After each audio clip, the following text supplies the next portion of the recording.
Hey guys, welcome back to my channel. I know it's been a couple months since I've uploaded anything. I feel like I've just been very overwhelmed by uni and life and everything in general to be thinking about posting anything on YouTube, but since it's the end of the year, I thought I would post a little end of the year book tag that I saw one of my favorite YouTubers do. I'm gonna use her questions. I think she got her questions from her followers, like she put like a question box on Instagram and then she asked for questions. And yeah, I have them on my phone here and I'll put them in the description if anyone wants to use them as well. So yeah, I'll be following this prompt. It's not like the usual prompt. I tried to look up end of the year book tag questions, but they're all very like either they're very short or they're very boring. So I thought these questions were more interesting. So yeah, that's what I'm gonna do, and so let's just get started straight away. First question is most disappointing book of the year. For that, I would definitely have to say Everything I Know About Love by Dolly Alderton, and I would say this is the most disappointing book of the year, not because I thought it was bad. I gave it a pretty good rating of 3.5, but I would say it's the most disappointing one because I was expecting this to be like a new favorite, like a 5-star out of this world, like amazing read.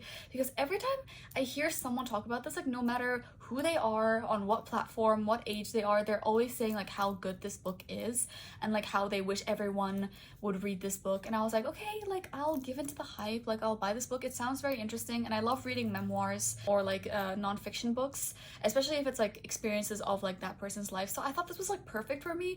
But I feel like the reason why I didn't really like this as much as I thought I would is because I'm not like the correct age to be reading this.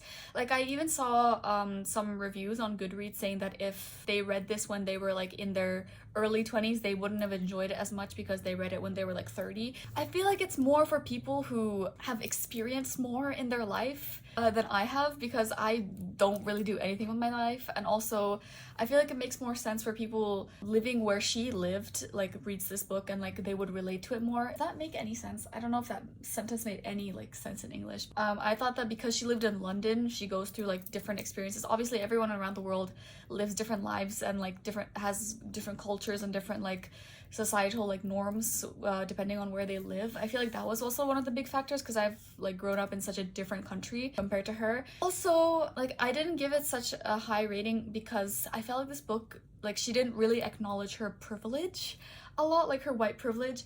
I don't know, it just seemed like she was doing all this shit and like some of the stuff was insane. Like I'm not saying that it was wrong or anything, but like some of the stuff like she was doing was insane, and I just felt like if you were in a different country, if you were a different person, you could not like get away with that and just be like, oh yeah, funny story. I don't know, it just felt really like she doesn't recognize her privilege sometimes when she recounts the stories of her childhood. But yeah, and some of the aspects I didn't think this was such a great book for me personally. Like I understand why someone would give this a 5 stars, but for me personally, not my favorite. Okay, so the next question is underdog book of the year, which I think means kind of like a book that not a lot of people talked about that you really loved. For this question, I would pick 2 books, which is number 1 would be Love in the Big City by Sang Young Park and Yolk by Mary H.K. Choi. This book, I genuinely never saw anyone talking about it. I saw it in the bookstore and I was like, I like this cover. Like it looks really cute, looks really aesthetic. I'll buy it for the cover.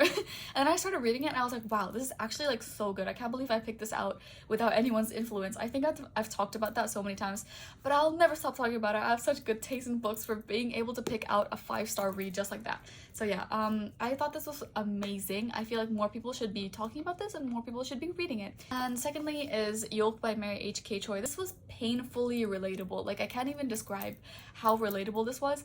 And I still can't believe this is marketed as YA, but yeah, I would definitely, if you can handle the read the trigger warnings first, and if you can handle the trigger warnings, then I would highly recommend reading this because it's very, very relatable. The next question is a book that was overhyped in your opinion.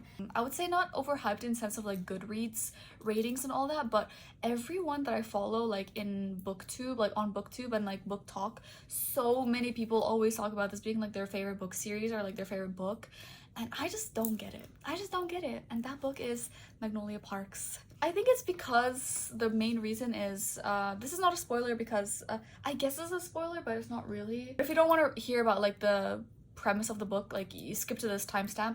But I just think it's because it's a cheating trope and I just don't enjoy that, especially because it wasn't, in my opinion, it wasn't done well.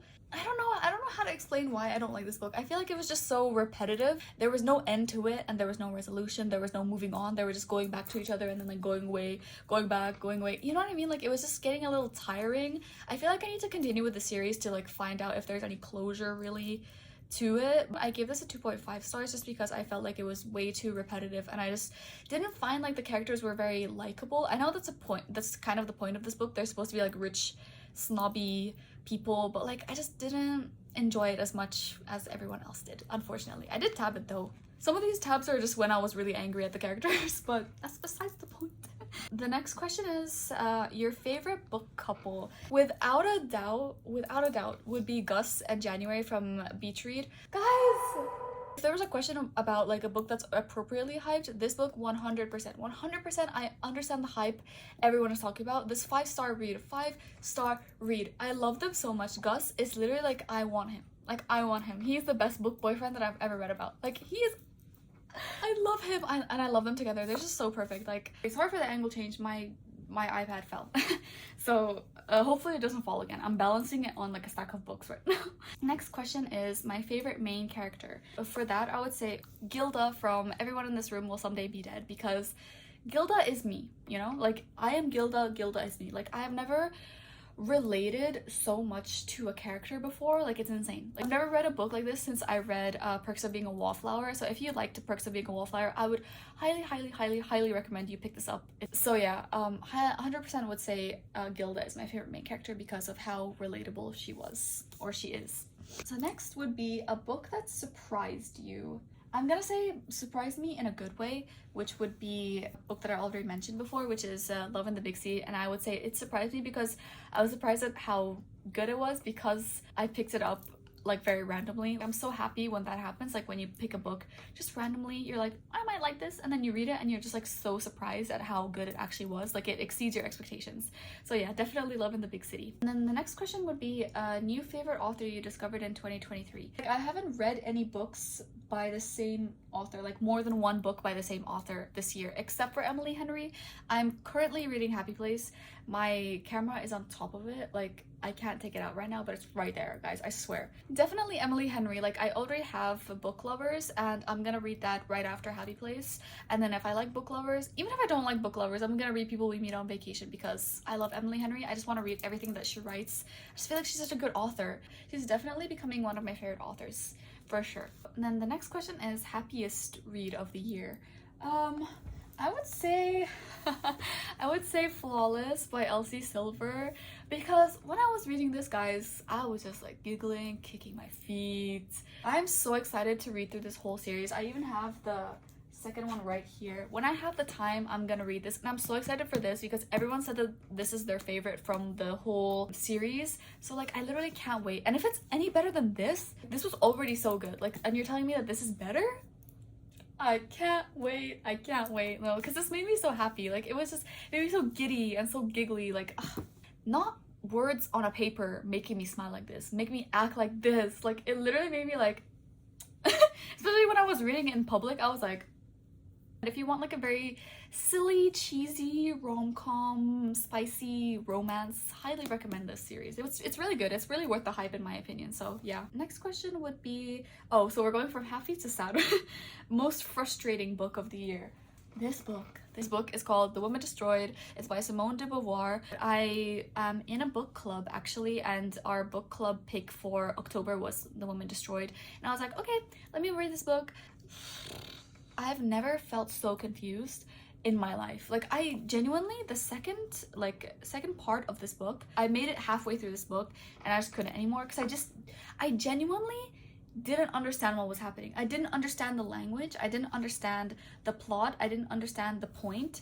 I didn't understand anything that was happening in this book. Literally, there's this one section in this book where I literally wrote, what the fuck is this book? Genuinely hurting my brain, because what the fuck? So yeah, I would not recommend this book. Also, I heard that the author is problematic as well, so would steer away from this book. Also, this book has very problematic language in it, so I can understand why people say that she's problematic, but yeah, no, not a book for me. Next question is the best adaptation of the year. So it's like book to movie or book to TV show adaptation. which I would say, thing is, I picked It's Not Summer Without You, which is the second part of the Summer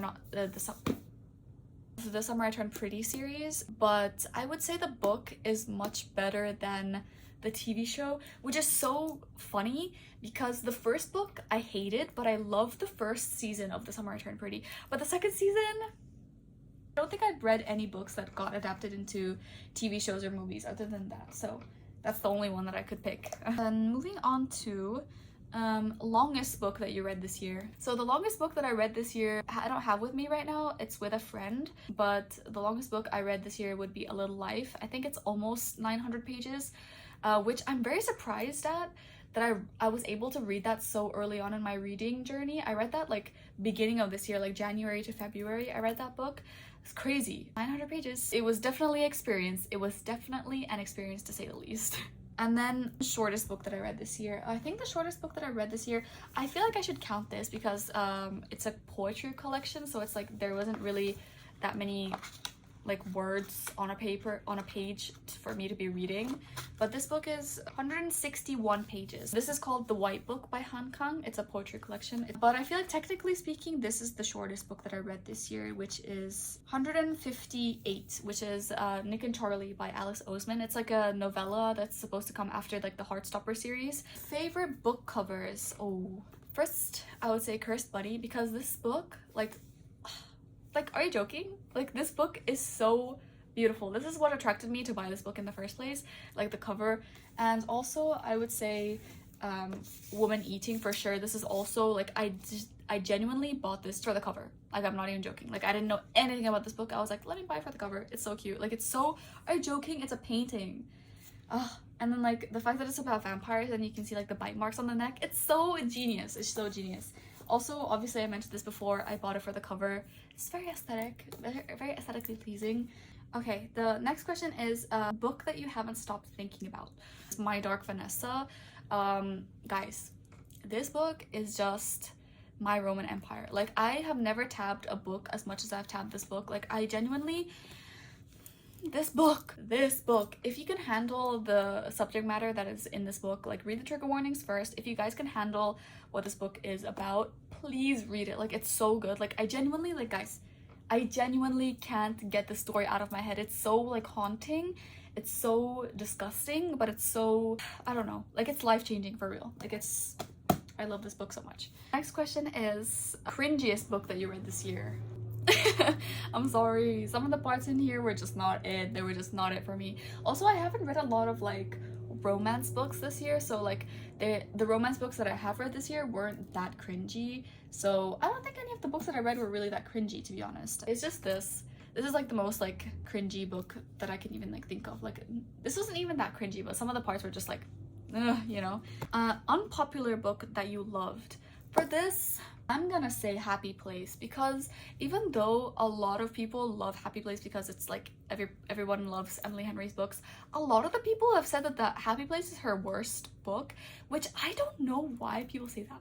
I really don't know, and it might be because I've only read one other book by her. Maybe I need to go back and read Book Lovers and People We Meet on Vacation to understand people's opinions on that a little bit more. But I'm genuinely thinking I'm gonna rate Happy Place like a 5 stars or like a 4 stars, somewhere like between 4 and 5 stars, because it's so good. I genuinely don't understand how people don't like this book.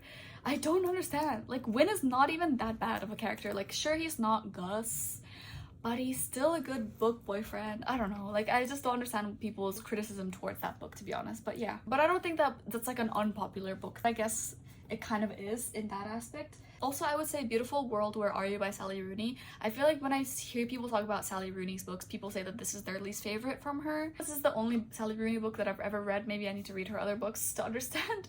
But I genuinely didn't understand why like people hate it as much as I do. Like, I kind of understand if you're into books for like the plot and you read this, like, sure, maybe I can understand that, because this book is no plot, just vibes. Literally, there's no plot. It's just character like studies.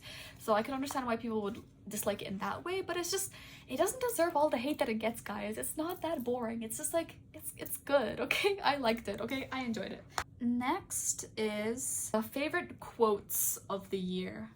I think in general, I think I highlighted this book the most this year. I Want to Die But I Want to Eat Tteokbokki by Baek Se-hee, and it's translated by Anton Her.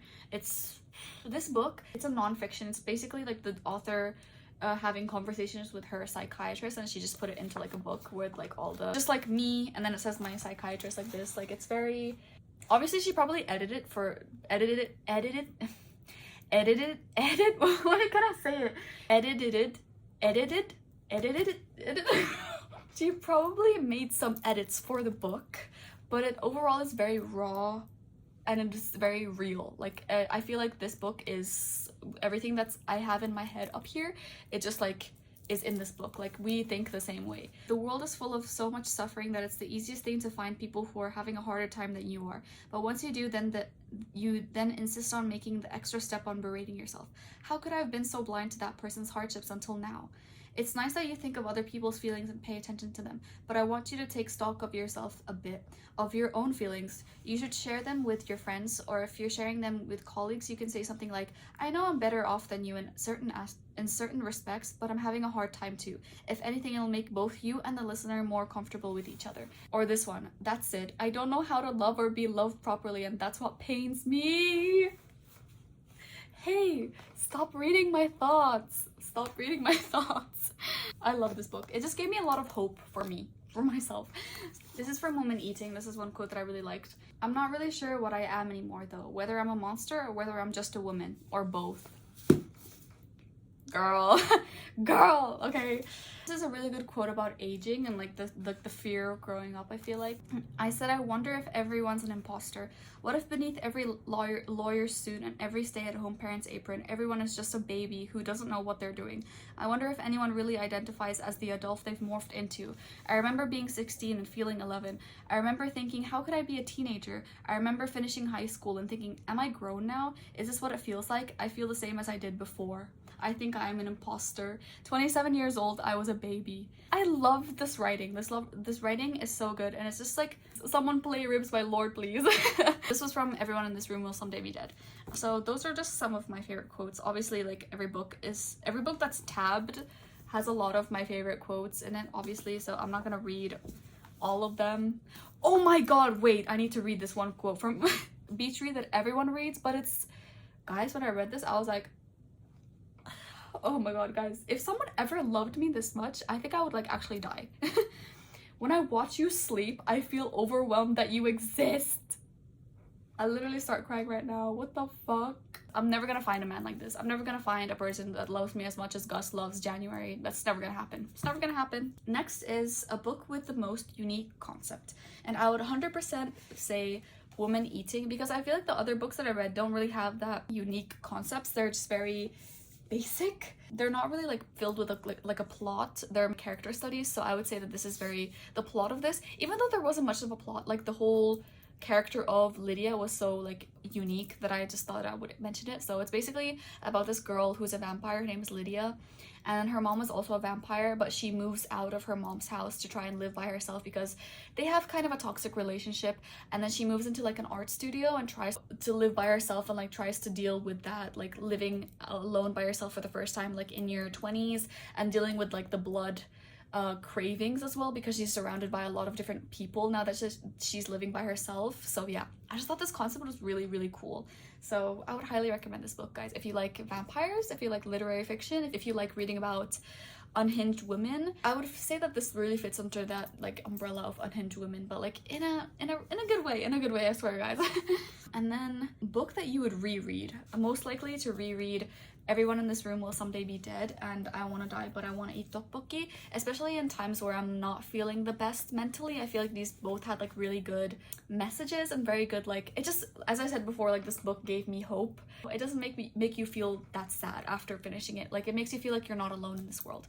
Okay, so now that we're done with like the questions about books, but now we're on to like reading goals, or like 2024 reading goals, reading goal reflection, and 2024 reading goal. So my reading goal this year I put out on Goodreads. Let's actually go see. I forgot what it was. My reading goal for this year was 20 books and I've read 35, so I've passed my reading goal, which I'm very happy about. I didn't think that I would pass it, but I was very consistent this year. I would like to say I think I consistently read 3 books every month, except for like a couple months where I went like a little under, or like some months I went over. But overall, I would say that it's very, very consistent, and I'm very happy with 35. Obviously, I'm gonna probably read like 2 or 3 books before the year ends, so I would say that I'm ending off at like below 40, which is really good. I'm very, very proud of myself for reading that many books. My 2024 reading goal though, I don't know if I would change it. Maybe I would change it to like 30, because I don't want to like overwhelm myself. Just because I could read 35, 36, 37 books this year doesn't mean that I can read the same amount in, like next year. So I think I would keep it at, I don't think I would keep it at 20. I feel like I can like easily surpass that, but maybe like I would keep it at 30 instead of like 20. So yeah, that's still a good improvement, that I think I can read 30 books in a year, which is a lot. So, and then last question is, what are you prioritizing in 2024 with your reading? I would say my number one thing that I would like to prioritize is reading more nonfiction books. I feel like I read like a good variety, even though I'm very stuck with literary fiction. Literary fiction is my favorite genre, but to be honest, I've read a couple of nonfiction books this year, and some of the nonfiction books have been like my favorite books that I've read like ever. Like my favorite book of all time is Crying in H Mart, and I read that a couple months ago, and that's a memoir. And I recently just bought 2 new memoirs that I'm really, not memoirs, but like 2 nonfiction books that I'm really excited to read, which are Beautiful Country by, I don't want to butcher her name, so I'm just gonna put it here, by this author. Yep. And then I bought Conversations on Love, which is, I don't think it's a memoir, but it's a nonfiction. It's about love, like love between lovers, strangers, parents, and friends, which I'm very excited to read about. These 2 books are the nonfiction ones. I think maybe fantasy is a genre that I really want to get into. I think I have a couple fantasy books, but I think they're just very intimidating because they're all very thick and they're all part of like big series, and I don't know if I'm like really into that type of genre. Like I understand like why people like fantasy, is like you escape to a different world like literally through the book, but some of like the world building and like the language, I think it's a little bit too much for me. Like I'm very comfortable with my no plot just vibes type books, so like going from no plot just vibes to literally like nothing in this book makes sense to me, where it's just like so much of the plot, so much of the world building, it scares me. But I do have 2 fantasy books. I think I also really want to get into more graphic novels and like manga. I picked up Orange. This is a chunky manga. I heard that it's a very sad story. I think I know what happens already, but I'm very excited. I've only read a little bit, but obviously mangas are very fast to get through. And like graphic novels, I just really want to read more like illustrated books, yeah, graphic novels, like, and books with like illustrations in them. Yeah, that's all that I really want to prioritize in 2024. I haven't really thought too much about my reading goals or like the books that I want to read for 2024, but just read more books that I myself want to read, not just like hopping on like the bandwagon of hype every single time, because a lot of the times when I've done that this year, I've been let down. I should just be following my own instinct and following my own gut feeling. So yeah, I think just read more mindfully. That's all I gotta say. That's all I have for this video, guys. I hope you guys enjoyed it. Hopefully 2024 will be filled with more content than this year has. I appreciate everyone who watches my videos. If you're still here, I appreciate everyone who subscribed to my channel. I appreciate everyone who likes and comments and does anything to help and support me. Oh my god, my cat scared me. Thank you so much for watching. I'll hopefully see you soon. I think Leo wants to say goodbye, so I'm gonna get him. Bye bye. Oh, he's so cute. I love him. Bye bye.